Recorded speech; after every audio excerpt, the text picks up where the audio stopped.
It's a common misperception that simple is simplistic. It couldn't be farther from the truth. So let's keep it simple.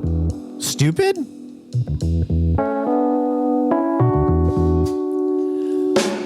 Hey there, welcome to the Retirement Answer Man Show. Roger Whitney here. This is the show dedicated to helping you not just survive retirement, but to have the confidence to lean in and rock retirement. No, I'm not calling you stupid. Keep it super simple is another play on that acronym, because stupid's a bad word. I used to not let my kids say stupid. It is true, though, that we very often overcomplicate our relationships, our workout routines, our careers, and definitely our money. It's not needed. Keeping it simple, elegantly simple, is nowhere near simplistic. It actually can be very sophisticated, but it's so hard to do in this world that just tries to overcomplicate everything. So today we're going to finish up our series on wisdom for our children around the financial aspects of spending, saving, and investing. We have a lot of input from you, my friend, and we're going to share a lot of the comments that you had. We may not be able to share all of them because we have Mark TROTMAN, who teaches a financial literacy course at a high school. It's his passion. He and I have a conversation around some of the principles he teaches the youth, but we will have a lot of these pieces of wisdom around all the domains that we've talked about in a resource that we want to give to you so you can peruse it, and maybe there's a concept or a little baby conversation you can have with someone in your life, whether it's a child, grandchild, friend, nephew, niece, that might spark something in them, because it's a lot of little baby steps here. We're going to share that via PDF in our 6-Shot Saturday email, which is our weekly newsletter. If you think the podcast is good, the newsletter is amazing, and you can sign up for that at 6shotsaturday.com and receive that resource. But for now, let's get on with the show.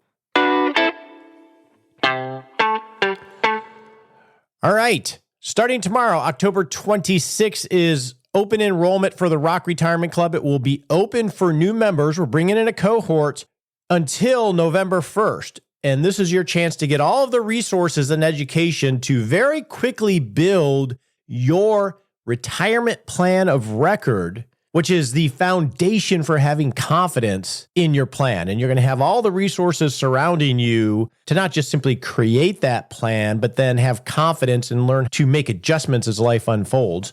Now, we are live tomorrow for an online meetup, October 26th at 7 p.m., where I'm going to teach about the 4 financial pillars that you need to have as part of your retirement plan. And I'm also going to repeat that session on Saturday the 28th, so you can learn what those pillars are if you're not familiar with them, and then how the club can empower you to go get them in place. Go to livewithroger.com or rockretirementclub.com to learn more there. With that, let's get to your wisdom. Today, we're going to share financial wisdom on finances for the youth.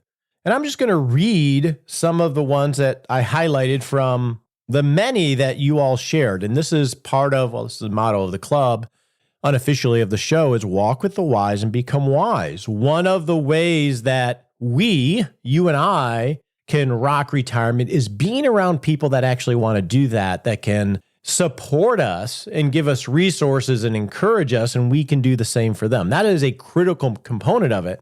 Well, it works that way for your children too, or for your niece or your nephew, or people that you love on, is walking with people. So a lot of this with your kids, they need to find some people that they can have these conversations with, because that's unusual, and that way they don't feel by themselves. Anyway, okay, we're just going to go down a list of a few of these before we get to my conversation with Mark TROTMAN. Wow, we got a lot of Marks today.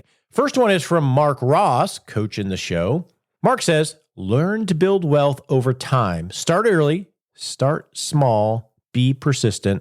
Along the way, learn how to spend on what matters most, including the things that bring you joy. Invest in yourself. That is probably for the younger people, that invest in yourself is one of the least understood. We think of investing in our 401k and spending money there, but investing in yourself, I think, is one of the best places to spend money for the youth, in terms of skill sets, etc.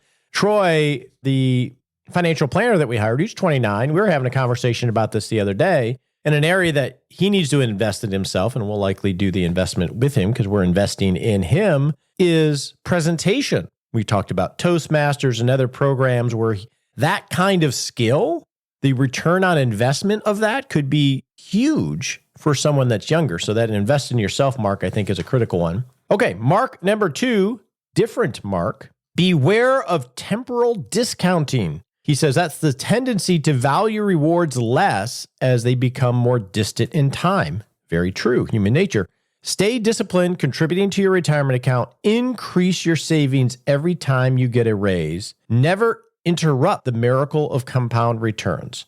Vividly imagine your future self. Don't discount how glad they'll be that you invested early. That being said, make sure to leave a little extra to make memories today. That's that balance part. But that's a great idea, Mark, in terms of if you're 25, it's hard to think of your future self. But when you do these things consistently, that's a gift.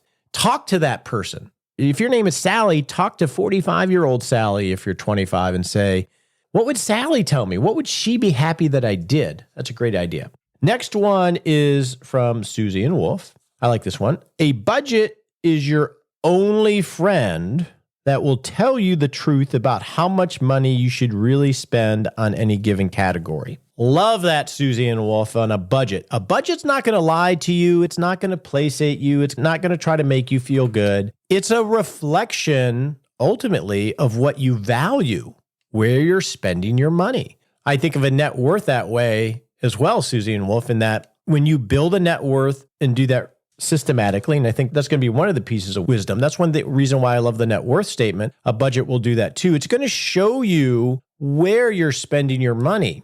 And if you can make the connection, is this what I value in my life? I'm spending all this money on my Xbox profiles for Call of Duty. And you could even take that a step further. Well, if I've spent $100, let's say, on COD points for Call of Duty, how long did I have to work to earn that $100 before taxes? How many hours of my life did I just spend on this thing? Starts to make connections, and a budget is the only thing that's going to tell you that, because we are very good at rationalization and telling ourselves stories. So I love that, Wolf and Susie. And Jeff shares another wisdom related to what I'm talking about, which is start tracking your net worth on an annual basis. It can provide you great insight to the ups and downs, can also make you feel proud as you see it increase over time. You just might be amazed at the increases. It can be valuable to look back as you age. Also teaches you how debt can negatively impact your net worth, can show you the magic of compounding. And a great place to start for your children is build your net worth worksheet, which, hey, Nicole, we're going to put that into Six Shot Saturday. With my kids, well, with Spencer, we're going to do it with them. We haven't done it with them yet. That's one thing that I started to do with Spencer is let's put down a net worth statement. And he doesn't own a lot. He doesn't have a lot because he's just starting out in his career. But now he has a basis, and Jeff says every year. I do it every 6 months. Stylistically, I know some people that do it monthly, but it starts to create a cycle of intentionality. Because as Jeff said, and we were talking about related to the budget, it's going to show you the results of all your decisions in black and white. It's a really good friend. It can be a tough friend, but a good friend is a tough friend, right? They hold you to it when you see what happens when you splurge and you have credit card debt. They'll see the impacts of the consistent savings. One way that I've found that this helps a lot is when you have bad markets as you build up wealth, you can zoom out and look at your net worth over time and give you more perspective, even though you're quote unquote down in the interim. So that's a great idea, Jeff. Kevin, in related to all of these, says, never live beyond your means. It's okay to be frivolous or even waste money, but make sure you can afford it. Never living beyond your means is a huge one. Gene shares one that I like, and I'm going to try to paraphrase it. Life brings challenges to all of us, and undoubtedly you will need the money for emergencies that crop up. Gene says, do not allow yourself to dip into your retirement fund. Even if you can only put in $10 a month, keep at it. Great advice, because when you start out, it's like, what, $10 a month? That's like spitting in the wind. I'm never going to make any progress. You will. It's the habits that you're building. And I like this too. This is your money, not your spouse's or partner's money, not your children's money, not your parents' money. Guard it jealously as you mature. Learn to make it grow in a conservative manner. Joel says, who is rich? The person who is satisfied with what they have. Interesting book on this topic. I'm part of the way through it is The Scarcity Brain, which talks about how the world is trying to make us just consume and always feel like we don't have enough. Pete says it simply, spend less than you make. Spend less than you make. That is how you get rich. And I'll expand a little bit, Pete, here. Keep it simple, though. I love that. Is how do you get rich? How do you create wealth? The way that you create wealth, and this is a common misperception, especially with younger generations, because we think of wealthy people as they sold a company at an IPO, they're crypto wealthy, they trade stocks, etc. It's all this manufactured stuff. But if you break it down to the basics, the way that you create wealth in a financial sense, it doesn't matter whether you own a business or you work for an employer, you earn $1 and then you spend less than that dollar for the overhead and wants of your life. So let's assume you earn $1 and it costs you 80 cents to live your life. That 20-cent differential is what we call free cash flow. And then you get to choose what to do with that 20 cents. You can do 5 things with money. You can spend it. You can save it as cash, like in an emergency fund. You can invest it in 401k or Roth or what have you, or in real estate. You can pay down debt with it, or you can give it away. So step 1 is earn the dollar and spend less than the dollar, in this case, 20 cents. That is excess cash flow. That's how you create wealth. That is wealth that you can capture. And if you do that with many dollars over a very long period of time, that is how wealth is created. The investment part of it, sure, you can hit a big winner, but that's a very binary, it happens or you go the other direction. Investing is meant to preserve and grow your wealth over very long periods of time. But the number one item is to spend less than you make and then be intentional about what you do with the amount that you have left over. Love that, Pete. Vicky says, pay yourself first. Make saving money your first priority and automatically deposit or bill pay your money to a high yield savings account for emergency fund or brokerage account if you have at least 1 year of emergency funds. Your future self will thank you. I like the idea of paying yourself first. Profit First is a great book by Mike Michalowicz. I think we've had him on the show a year or two ago about that book. Because if you don't pay yourself first, there's always things that money is going to go to. There's always the window that needs to be replaced or the thing that you want. You got to pay yourself first. Now, we have a few audio ones that are sort of a grab bag, and I just wanted to get some other voices than mine since we're in monologue day for at least this session. So let's go to wisdom from Stephanie. Hi, Roger. This is Steve. Oh, Stephen. Cincinnati, Ohio. Sorry, Stephen. And I was responding for your request for life lessons that we can pass on to our children. I've had one here for a little while that I'm not sure which reading I got it from, but it's from Mother Teresa, and it really hit me, especially raising kids. And I think this is a valuable lesson for our kids as they raise their kids. But the story from Mother Teresa says, "You will teach them to fly, but they will not fly your flight. You will teach them to dream, but they will not dream your dream. You will teach them to live, but they will not live your life. Nevertheless, in every flight, in every life, in every dream, the print of the way you taught them will remain." I hope others find this useful also, but I think it's great advice. Sorry about that, Stephen. I said Stephanie. I love that, Steve. And this is where you and I are going to have to navigate this, in that we are there to enrich and empower them to move forward. But where they move forward is their life, not ours. And man, as a parent, usually we have to navigate that to some extent when they're in their teens, but we're there to empower, but it's their choice on what that journey is. I love that. Here's one from Jay. If it sounds too good to be true, it probably is. That's simple. Love it, Jay. Sounds too good to be true, it probably is. Also, Jay says, be aware of automated payment tools. They can be a great time saver and they can become behaviorally invisible, resulting in no reconsideration with prices increases or change in need. This is true like with Apple Pay or one-click buy on Amazon. The world is trying to take away the friction where we can spend lots of money without even really noticing. So I love that, Jay. All right, let's go to another one from Jim. Hello, Roger and listeners. This is Jim. I have a few nuggets of information that I think the next generation needs to know. Number one, a house is first a home, but it can also be a key long-term investment. Once you get on the home ownership ladder, don't get off, for you never know when the house market prices will surge. And then you may find it difficult to re-enter the home ownership market. Number two, keep your transport costs to a minimum. I feel this is best done to live as close to the workplace as feasible. This gives you more travel cost saving options and more time at home for a better quality of life. Number three, look at all investments you make, stocks, bonds, homes, rental properties, with a 10-year investment horizon. Have the funds to ride out any investment you make for 10 years. It may take that long for your investment to pay off or to at least break even. But if that old rule of thumb, buy low, sell high, comes in quicker than 10 years and it suits you, well then, go reap that profit. Number four, in life and in any financial investment, you will win some and you will lose some. Enjoy the ride, learn from it all, and then move on to the next thing. Roger, thanks for the opportunity to share my opinions on your show, which in no way should be construed as specific advice for any of your listeners. Regards, Jim. Love the disclaimer there at the end.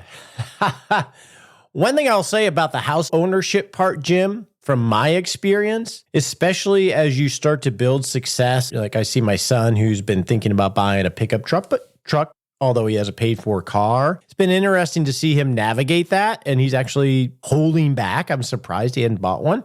Same thing goes with a house. My experience is if you have success quicker than you expected on the home ownership front, it's very easy to buy a house that you can afford out of ego, out of desire, out of whatever you want to call it. And it can actually become a trap. You want to make sure you have healthy cash flow and don't put that into jeopardy. And that's one reason why we've held off on building the Colorado house is we could swing it, but I've been down that road before and I'm going to stay in a home that I can easily afford than to try to stretch. And we're navigating that, but that can be a downside. But thanks for sharing those thoughts, Jim. Next one is from Tom, and this one's health related, but Tom is a pretty wise guy. I know Tom, so I'm definitely going to share it. Hello, Roger. This is Tom. The things I think kids should know is that you either take time to be healthy or you'll take time to be sick. You only get one rocket ship to go around Earth on. Take care of it. That means get enough sleep, eat right most of the time, and exercise.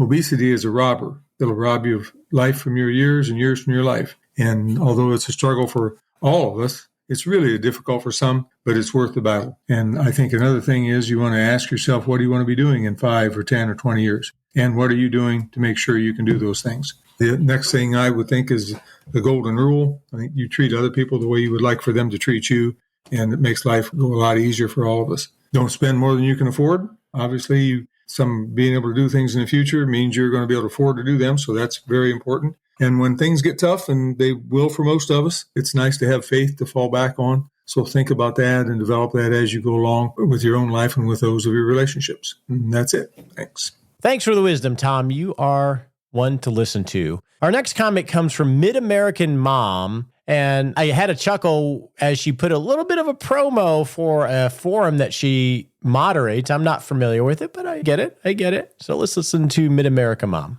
Hi, Roger. This is Mid-America Mom, also known as mid_AM over on Reddit. That's where I happen to moderate the retirement subreddit. It was really intriguing and exciting when I received your email on the weekend asking about wisdom for the listeners in October. So one piece of financial advice, when it comes to investing, set it and forget it until 50. When you're younger, decide 1 fund, 2 funds, how many funds that you would be interested in, and then also risk tolerance. And then when you get to 50, start thinking about, does this feel appropriate for you at that time as you're moving into retirement and then at retirement? As for a non-financial piece, please consider giving. You donate your dollars or hours to your favorite charity or faith community. And then as for advice on retirement, just one piece is so hard. So when it comes to retirement, please come up with goals as a couple, but then do not forget to have them as an individual. Great advice, Mid-America Mom. I appreciate that. Our last bit of advice is going to come from Ron. Hi, Roger. I wish I had better prepared my children for the death of a parent. My wife and I had discussed what we wanted the other spouse to do after our deaths, but we did not share that with our children, which created an issue with me dating and getting remarried after their mother's death. I didn't anticipate how this would affect them and the difference in our ages and perspectives on life expectancy. My thoughts at age 63 were different than my daughter at age 27. Great piece of advice, not financial, but it's important to have these conversations to help keep that strong family. Now, I want to thank everybody that has contributed to this series. We'll do this again, and we'll compile all of these, and we'll share that list via PDF organized by topic in Six Shot Saturday. And again, you can sign up for that at sixshotsaturday.com. A lot of common themes here. And when I think about the money, a lot of this has to do with intentionality in building healthy habits. So things happen on autopilot. I remember reading, I don't know if it was a book, this might have been an audio cassette tape program, is you are your habits at the end of the day. Thank you so much for contributing. Now let's move on and chat with Mark and talk about some of the wisdom that he teaches high schoolers in his financial literacy course.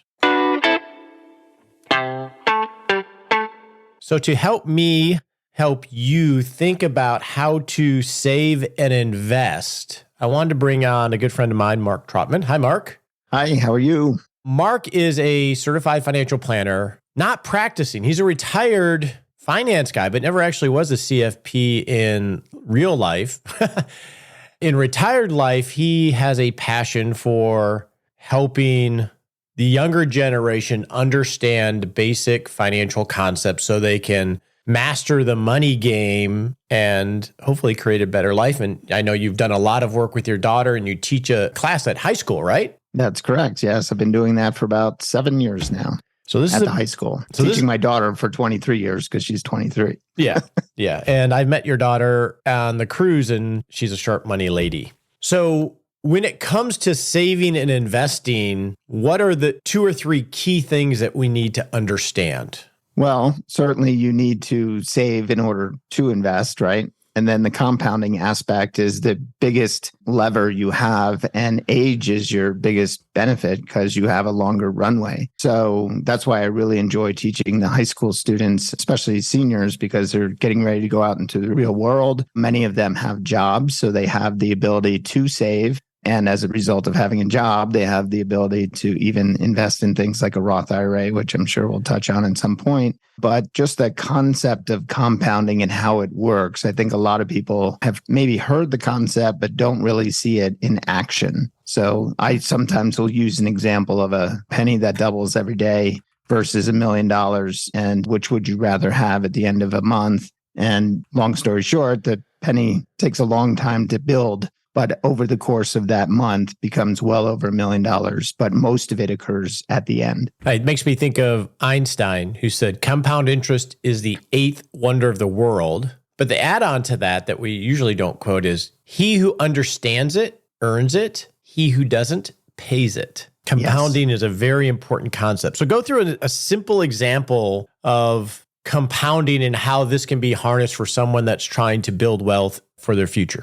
Well, so the easiest thing that I do with the high school students is, of course, I just say, who wants to be a millionaire? And everyone in the class raises their hand, of course. And I explain that it's actually fairly simple to do if you were to just max out your Roth IRA from the time you start working, whether that's right out of high school or after college. And I've used the example of $6,000 a year, for example. And if you do that, and I also talk about this concept of you started at age 22 versus the friend who says, I can't do that right now. I've got a lot on my plate. I'm going to wait till 10 years later to start, and fast forward to age 65. And the person that started at age 22 and only saved for 10 years versus the person that started at age 32 and saved all the way through till age 65. The person that started earlier, even though they only contributed 60,000 in that example for 10 years, and the other person contributed 216 starting at age 32 all the way to 67, actually.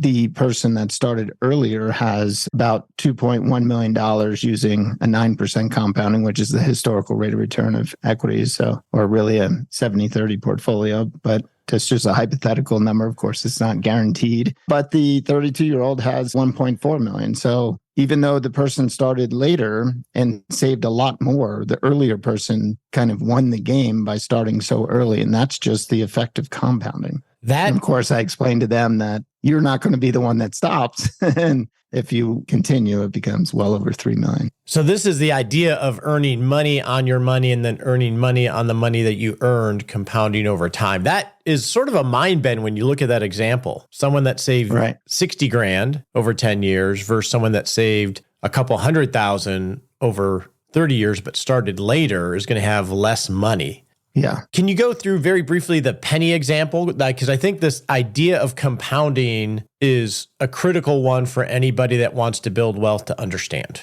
Yeah. So I use this example just to kind of show how compounding works. And the riddle is, would you rather have $1 million or a penny that doubles every day for a 30-day month? Which one would you choose? And some people think it's a trick question. So, well, I guess I should pick the penny, because why would he ask the question if otherwise, right? So many people pick the penny, and I say, you'll have a chance to change your mind. So day 1 is a penny, day 2 is 2 cents, 4 cents, 8 cents, and so forth. You get to day 10, so you're a third of the way through the month. It's only $5.12. So not much and showing you're like, there. This can't possibly get to over $1 million.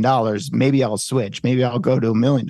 And then I bring it all the way out to day 15. Now you're halfway through the month. It's only $163.84. And there is no way that this possibly can become $1 million in just 15 days. We're already halfway there, and it's only $163. Fast forward, you do actually cross the $1 million mark in day 28, and it becomes 1.3 million. And guess what happens the next day? 2.6 million. The day after, 5.36 million on day 30. But most of that compounding happens right near the end. So the magic is really at the tail end, because it's not a linear graph line. And I use the example of Warren Buffett. Why is he worth so much? And he's done it all through investing. 2 reasons. One is he has had very high rates of return. He hasn't had a penny that doubles every day, but he's compounded in the double-digit range for most of his life. And he's also, 92 years old right now. I think it was something like, I don't know the exact figure, but I believe something in the neighborhood of 90% of his wealth has occurred after his age 65, something to that effect.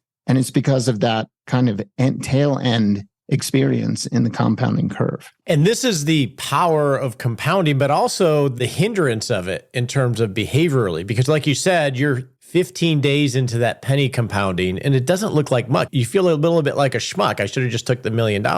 Not understanding that the power compounds, gets bigger and bigger and bigger over time. So if you think of a chart, most of the magic is at the tail end, which is for someone that's younger, not when you're 20, but when you're 50 or 60, when you're getting ready to need to harvest this money. And so it takes a lot of discipline to stay with that compounding. At the beginning, it's all about your savings, right? Right. If you're saving $6,000 a year, year 1, you have $6,000. Let's say you made 10%. That's going to be $600. Your year 2 contribution at $6,000 has a much larger impact than that $600 interest or compounding effect that you got in year 1 using hypothetical 10% to make the math easy. So it's all about savings and how much you're saving in the early part. What is really interesting is when you get to this point, it's called, kind of referred to as the crossover point, where now, and it's probably down the line, 10, 15 years down the line, where your savings, your $6,000 that you're saving every year into that account is far less than the account itself is earning as a result of compounding.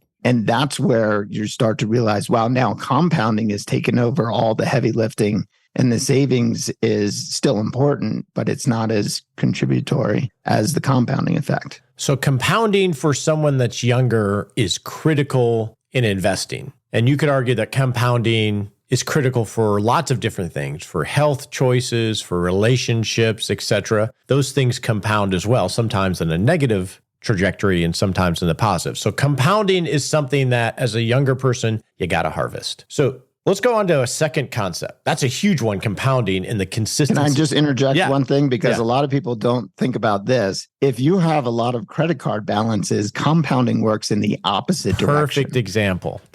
You have the average credit card rate maybe in the neighborhood of 20 or 25%. You are compounding in a negative direction at a significant rate. So when people ask me, for example, should I pay off my credit card balance or start investing? Well, if you're paying 22% on your credit card, there is no better investment than just wiping that out. So compounding does work in the opposite direction if you're a debtor, especially at a high rate. And then once you wipe that out, you also want to work on the discipline of controlling spending so that can compound in your favor rather than against you, right? Correct. Compounding is critical. So let's move beyond having an emergency fund and everything else. If a younger person is going to save consistently, that 20-year-old saving the $6,000 a year, where is the best place to save that? Well, like you said, once you've kind of established your emergency fund, you don't have any credit card debt and so forth. For the long term, to really take advantage of this compounding, if you can do it in a tax-free way, or a tax advantage way, that would be the optimal way to do it. And there is one way, and that's using a Roth IRA. And especially if you're in a lower tax bracket. So the way that works, especially for a younger person, and this is how I kind of explain it to my high school students, many of them have part-time jobs, for example. They can contribute to a Roth IRA because the only requirement is that you have earned income. And even if you're under 18, you can still have a Roth IRA. You may need a parent as a custodian of that account, but it is still your account. The other interesting fact is that you don't actually have to be the one that contributes the money to that account. So I always say to the students, if you have a very generous parent or a grandparent, and let's say hypothetically you made $3,000 in your summer job, you could open a Roth IRA and contribute $3,000 to that account. And that person may say, I can't do that. I need the money for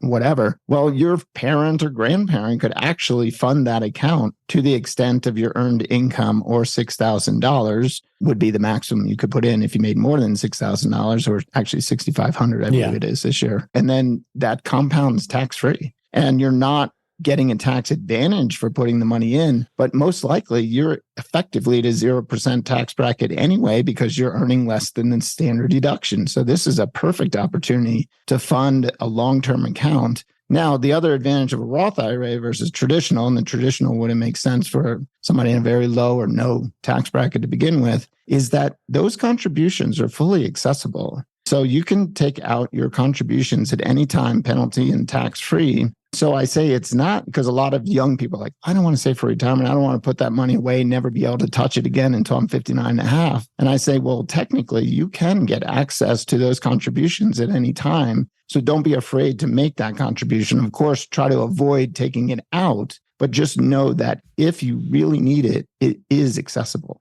So the key here is a Roth IRA. Will you put money in after tax, and you can put up to $6,500 here in 2023, as long as you have earned income, whether it's a part-time job, whether you're just starting out in your career, et cetera. And as long as you have the earned income, that money can go in there. And the key thing I think you said was, I think really smart, is you don't have to be the one that put the money in there. I contribute to my kids' Roth IRAs through college as they had part-time jobs, and now they're taking that over because they have earned income. You're talking about grandparents, et cetera. We all get gifts for Christmas and birthdays and things like that. And sometimes it's money. And we always have immediate things we want to purchase, whether it's that fancy keyboard or that dress or that suit or whatever it is. I don't know if anybody buys dresses and suits at that age. But the key is all that money, that example of if you just put $100 a year in that you got from some random gift that you got, and you compound that over a long period of time, you could potentially just buy a house for that money later in life versus whatever is the flavor of the day. And those are the choices that we face as we're trying to compound for having options in the future. Yeah. And I would say, thinking about your audience, who is probably mostly retirement focused and maybe that grandparent themselves, if you are already giving money to, let's say, a grandchild, this might be a great opportunity to introduce the concept of compounding and investing for long term by saying, hey, to your grandchild, if you're making, let's say, $2,000 in the summer, I'm happy, or I would be willing to, if I'm going to be giving you a gift anyway, why don't I help fund or help you set up that Roth IRA for your future? And I have found that people that have done that, especially younger people, as they get older, it's very easy for them to carry the ball forward, like you said, than it is for them to actually have to open it up themselves. So having that account already open and established and seeing what it has done by the generosity of a parent or grandparent, it's very easy for them to continue that going forward. Much easier than saying, hey, you should open this account. You've just gotten a job, blah, blah, blah. So it's a way to kind of instill that in them at a young age, and likely they will carry it forward. Well, one of the biggest barriers to giving money to children or to grandchildren that I experience in working with clients is they don't want to rob them of their problems. They don't want to be the savior financially. They want them to be able to mature as an adult, and they feel like giving them money would rob them of all that stress that creates that growth. And this is a way of getting around that. I literally was just having this conversation the other day of, well, rather than give them money to solve their problems, you could do this Roth and plant these seeds that can grow over a long period of time. So it actually, I think, mentally helps in the gifting process. And as the grandparent or parent, seeing that account grow and seeing how that child or grandchild views that, it is very rewarding, I have found, because I've done that with my daughter, and I've also done it with some nieces and nephews. And it's rewarding to you as well. It's not just rewarding to them. Now, if you are someone that is trying to save for the future and build wealth,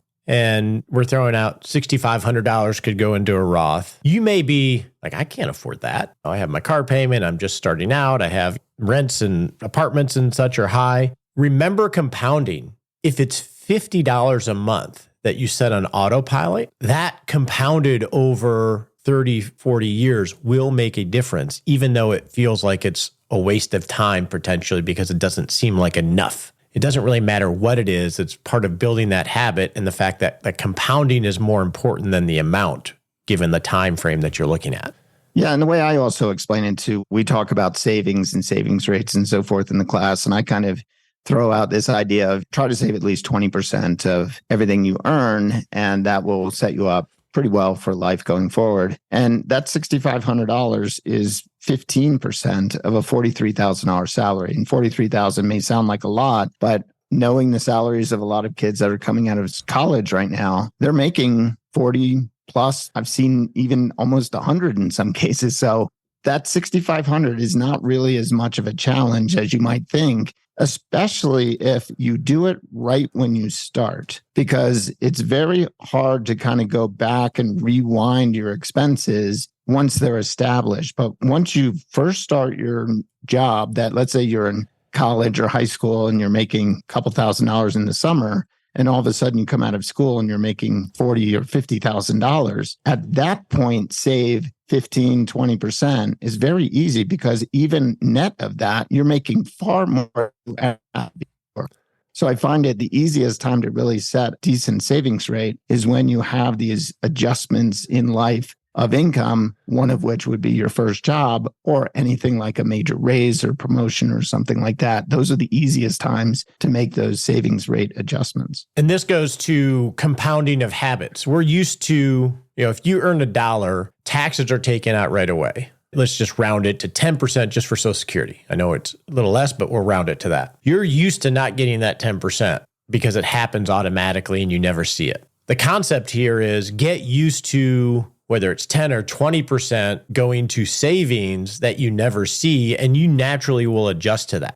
But if you can establish that habit early to where, whatever I earn, I'm always saving 20%, you never really notice it. Going backwards is hard though. Yeah, we did that with my daughter once she started getting any kind of money, whether it was a gift or whatever. And she literally would save 20% all the time. And she does it to this day. Actually, she raised her savings rate over time, and now it's back down to 20% because she has more expenses. But it's just ingrained in her to save this 20%. And also automating is the best approach, So if you can automate it coming out of your paycheck, for example, you don't see it. You don't get used to it being there, or at minimum, having that automatic transfer the day or day after that paycheck hits. So it's not sitting there and you see it, and then it feels like it was taken away from you as opposed to never received. The last concept I want to talk about, we mentioned the Roth IRA, but obviously if you have a job, you may have a 401k, you may have a Roth option, there's after-tax investing. All of those things are tactical things that will come in and out of favor depending on lots of things. This is the things that we're talking about are the most important things. These are the pillars where those tactics can come and go. So that's one reason why we're not going down the rabbit hole of all the different potential options. The last thing I want to talk about is when I'm investing as a younger person for the long term, meaning for my 40, 50, 60-year-old self, what is a good rule of what I actually put that money into? Yeah, so we talked about the account type, and then the question is what goes in the account. And this is where a lot of people, especially new people, get a little confused. They're like, I bought my Roth IRA. Well, the Roth is just the container. And then the question is, what do you put in it? And for my students, I like to use the KISS concept. It's super simple. And you don't need a wide array of securities. You don't need to be a stock jockey and buy the flavor of the day. I'm a big proponent of just keeping it very simple, buying a broad-based index fund, keeping costs as low as possible, and just go that route. That's what I did most of my career or most of my investing career. And it works great. You don't need to worry about, is this stock going up or this index or this market sector outperforming this other market sector? You basically just buy the entire market and call it a day. So I like to just keep it as simple as possible. And that can be done with one index fund, and that's it. And so Mark had a career in finance and investment management. I've had 30 years as a financial advisor, financial planner. And we say you can pretty much ignore all the news on the markets and the best thing to buy this year, et cetera, and just get into the flow of the world economy by buying, assuming this is for long-term growth of capital, again, for your 40, 50-year-old self, just get into the flow of markets at a low cost and don't worry about it. Now, when we talk about the markets, I want to make a distinction here, Mark. You and I think, are talking stocks, equities. Yeah, for a young person, I think that makes the most sense. I mean, this is a person that has 40, 50, maybe even more years ahead of them. So they have the capacity to be able to handle that. Yeah.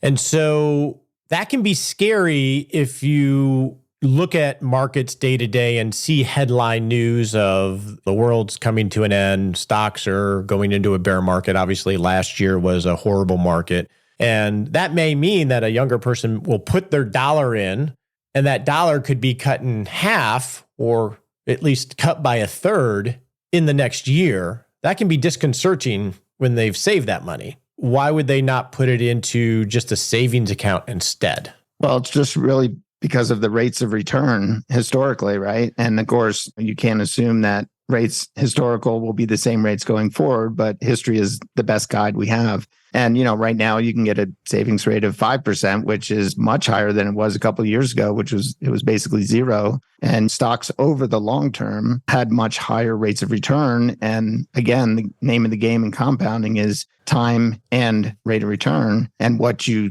amount you save. Those are the three critical factors in the calculation. So if you can stomach some volatility, which you would have to with an equity portfolio, equity-focused portfolio, in exchange for that higher rate of return, you will most likely come out well ahead as a result of accepting that volatility. And so the way I like to help people with that is it's great if you had a grandparent who's putting the money in the account and you have a number of years and you can see that benefit even with the volatility because they don't feel it's their money as much because it wasn't their 50 hours that they spent at the ice cream shop scooping ice cream, and now half of it is gone because the market went down 50% in a short period of time. And in some cases, if it's a family member, I will just show them my own account and experience and show them what has happened. Or you can just get a chart of the S&P 500, for example, and look at it over very short periods of time, but then also look at it over extended periods of time. And all those little blips that happen along the way diminish as you zoom out. So you look at like the 1987 crash was when I first started working, as a matter of fact. I was on a margin desk on that day, and that was down 30%. But you look at a chart today, you can almost barely see it. I think the key thing here is if you're investing for your future self, you have to remember the game that you're playing. You're not playing the game of what is it valued at next year or the year after. we're harnessing compounding. You're playing the 40, 50-year game, which means that this volatility actually becomes your friend long term, even though it feels like an enemy on the short term. And we won't have to go too far down this rabbit hole, but as you're saving consistently into something that is bouncing all over the place, like an equity stock index, it actually becomes your friend on the short term, because when we have those big drops in the markets, you get to buy more shares with your dollars. Like if you put $6,000 in a year and the market goes down by 50%, well, now you get to buy twice as many shares for the same dollar amount, which now you actually accelerate the compounding with more volatility. The key is remembering what game you're playing with these monies that we're talking about in terms of building long-term wealth. Yeah, I agree with that. And that's why I also like the idea of if you automate it and you do it on, let's say, a monthly basis, you're not sitting there saying, let's say, versus putting all of the money in on day one every year, which mathematically actually makes more sense. Yes. Because on average, the market goes up more than it goes down. But psychologically, sometimes it's beneficial to put that money in evenly over the course of the year. So then you didn't buy on that one worst day or the lowest day of the year with all of those assets. It makes it a lot easier. And basically what you're saying is dollar cost averaging. And psychologically, it does make a lot of sense. Mathematically, it's actually better to put all the money in on January 1st every year, because the market goes up approximately 75% of the time, or 75 to 80%. So you would come out ahead by doing that. But psychologically, sometimes it's a little smoother and easier to do it on a monthly basis, for example. So or as you get your paychecks. Yeah. The three key lessons on building wealth and becoming a millionaire potentially by investing is: 1, harness compounding. 2, save in a tax-efficient vehicle. Roth IRA is the best place to start. As part of that, you don't have to be the one to contribute. You may be able to help your grandparents or your parents help contribute to accelerate that growth. And then 3rd, keep it super simple. I don't want to say stupid. Keep it super simple and get in the flow of the long-term markets, because you're playing a much longer game, and that you can harness that for your benefit. Yeah, and go have fun and don't worry about markets. Ignore the noise. Yeah. If you're saving 20% and you're doing these things, you can pretty much feel comfortable that you're taking care of your future self, so you can go enjoy your young life. Trust me, Mark and I are older. Go enjoy it. Yes, absolutely. Thanks for sharing all your wisdom, Mark. Absolutely. Happy to be here. On your marks, get set.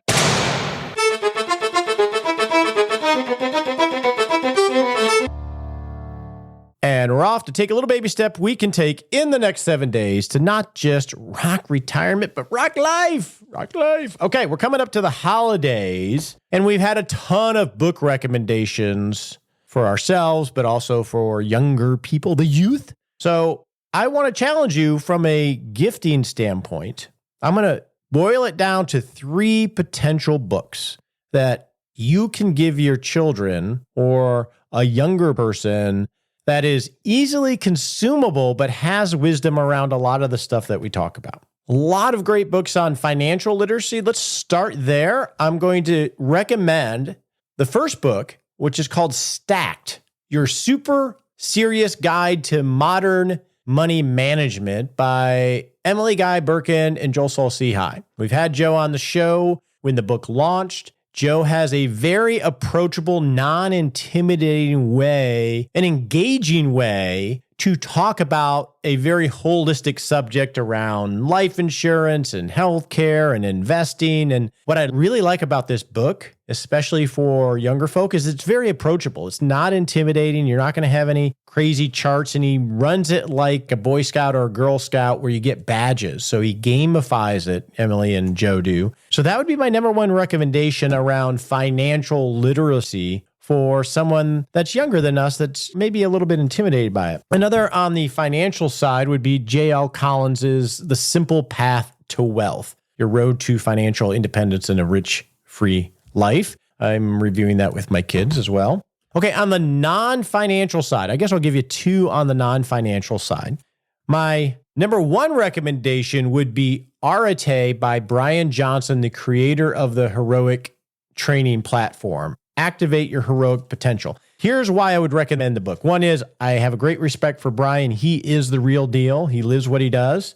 And what I like about the book is it can be much more approachable than his videos and his training, because he's an intense guy and that's not everybody's flavor. I get that. But one thing I really like about the book, it's a thick book. It's really well made, but every chapter is a page or a page and a half. So it's not a huge commitment to flip to a page and read about the moment of decision, the golden you, or all these heroic concepts that come from some of the greatest thinkers in history.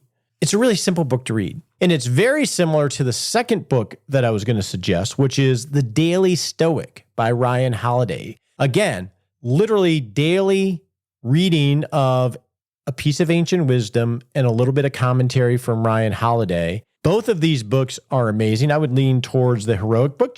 I love them both, actually, so it doesn't matter to me. But I think one of these, or a combination of a financial book and a non-financial book that are very approachable in little bite-sized pieces, is a way to help people take little baby steps, because that's the key when we're trying to talk to people we're the gray hairs, and we want to approach them where they're going to hear. It's not about what we have to say. So those would be my recommendations, and I suggest you consider that as your smart sprint.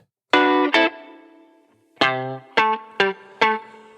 right, next month, we're going to really focus on your questions. We didn't have every episode have your questions answered, and they get piled up, and I want to focus on helping you take little baby steps on things that are specific to you. Your questions, your problems, or your anxieties in your own words are where I want to make sure we focus. So we're going to do that next month. In addition to that, we're going to bring back the Bring It On segment and continue to focus and noodle on the non-financial side. And as always, we're going to do our best to do that in a dignified way, be curious in a way where we're focused on you, and we're not going to talk about products for money, etc., because we want to just literally walk this journey with you towards rocking retirement. Hope you have a great week.